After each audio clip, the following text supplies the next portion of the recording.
Welcome to our podcast. Today's topic is a spine-chilling smart house mystery that unfolds in a house so too nice it hides a secret.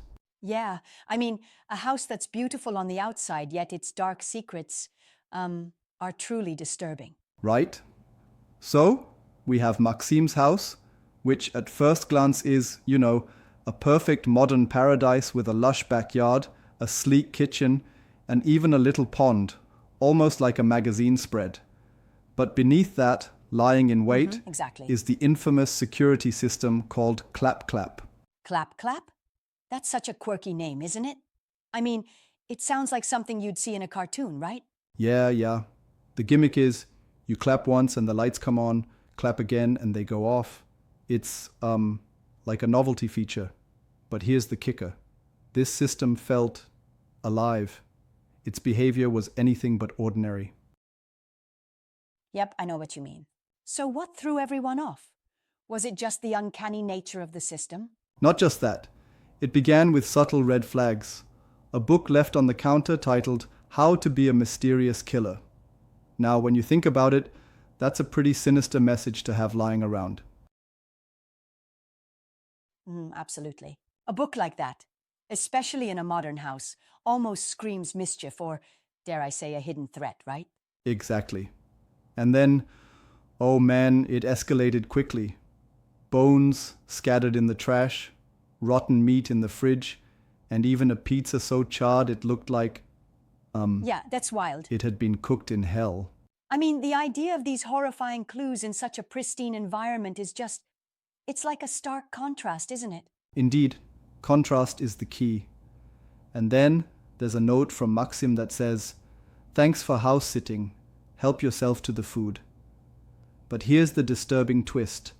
The food might have been, him. Wow, that twist is really something. So it's like the whole setup was engineered to lure in unsuspecting house sitters, right? There's an ominous hint of something that's not just a malfunctioning tech, but a real, sinister trap. Yes, exactly. And the narrative ramps up quickly when the storyteller finds a flyer about a missing house sitter, Kem Zon, who was last seen house sitting just weeks prior. Now you start to see that something was stalking those who dared to take on a house with such an alluring yet deadly system. It's chilling. And then we have the part with Agent Reno arriving. How do you feel about that twist? Blending the supernatural with a kind of procedural investigation. I think it adds layers, you know? Here you have a formal investigation with a suited agent from FIB, trying to make sense of these strange phenomena. It's, like mixing horror with a crime Yep, thriller. that contrast is really striking. But, doesn't that also risk diluting the pure horror element? If you introduce a government agent, might that shift the tone too much? That's a fair point. It may come off as slightly incongruent if you expect the supernatural to stand alone. However, in this case, the agent's skepticism and caution actually serve to heighten the paranoia. It's a reminder that sometimes the real danger is right under your nose, and that official channels might not be fully prepared either. Right, that balance is really interesting. So after this encounter with Agent Reno, the real terror kicks in, huh? We get to that terrifying night scene. Exactly. The scene is set, night falls, the TV blares, loud slams, and scratches echo all over the house. The atmosphere shifts from eerie to downright terrifying when the presence in the house stops hiding and starts actively haunting. Yeah, I loved how the suspense built up. And then comes the ultimate moment of revelation, when our protagonist claps, thinking it's a harmless trigger, and the system claps back. What did you think of that moment? Oh, that moment, it's like a digital, curse. The simple act of clapping, which was intended as a usability feature, becomes a horrifying interaction with something beyond comprehension. It's like the technology itself is alive, almost mocking, saying, "You played with my system, now see the consequences." So eerie. It's an unsettling play on cause and effect. Like the system is not just malfunctioning, but responding with its own brand of malevolence. Precisely. And then the story takes an even darker turn with the escape. Our protagonist runs to a neighbor's house only to find blood on the windows, dead neighbors like Marco and Savu, and even Maxim's body in a trash bag. Every clue adds to the dread, confirming that the house was bait all along. Right, and that horror of discovery is something it just stays with you. I mean, a house that lures you in with smart technology and then uses it against you. That's a vivid commentary on the digital age and the potential dangers of over-reliance on tech. Absolutely. It's like a cautionary tale. The irony is brutal. A security system which should protect ends up being a trap, a digital curse. And the final note, don't clap back. That's so memorable, almost like a modern proverb for caution in the smart home era. Yeah, that line just sticks with you. It certainly does. It warns us not to blindly trust innovative tech in our everyday lives, especially when things seem too good or too perfect to be true. Exactly. And the narrative, it's not just a series of horror tropes, it's a layered experience. You got atmosphere, tension, and a twist that defies expectations. The story employs clever misdirection with everyday items turned into ominous symbols, like the book on the counter and the charred pizza, which are That's a great not what point. they appear to be. It's fascinating how the mundane becomes monstrous. Even something as simple as a clapping sound is transformed into a trigger for terror in this story. Yeah, it's like the narrative plays with our expectations. Instead of a straightforward ghost tale, what we get is this slow-burning descent into paranoia where every little detail is a potential threat. Right, each clue is a step deeper into the mystery. And speaking of layers, the unsolved case element really leaves us hanging.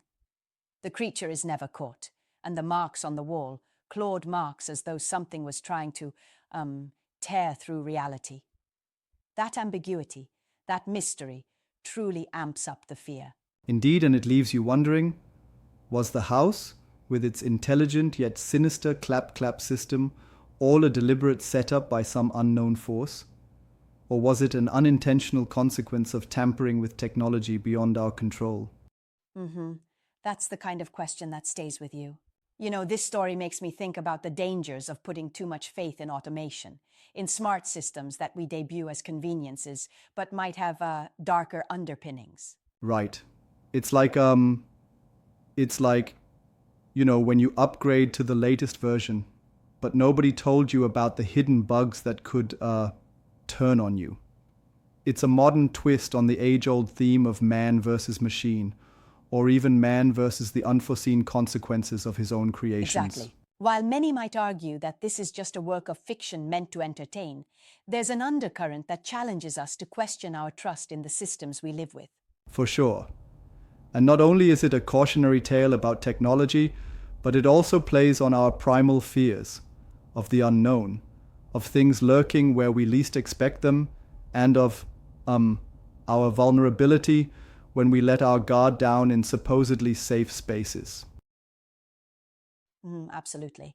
And speaking of letting our guard down, the fact that the protagonist almost fell into this trap without noticing the warning signs, well, it really hits home.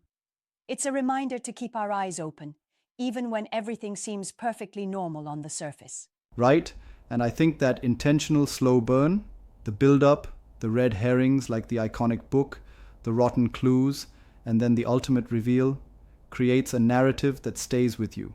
It's both entertaining and deeply unsettling. Yeah, it's artfully done. I do have a slight critique, though.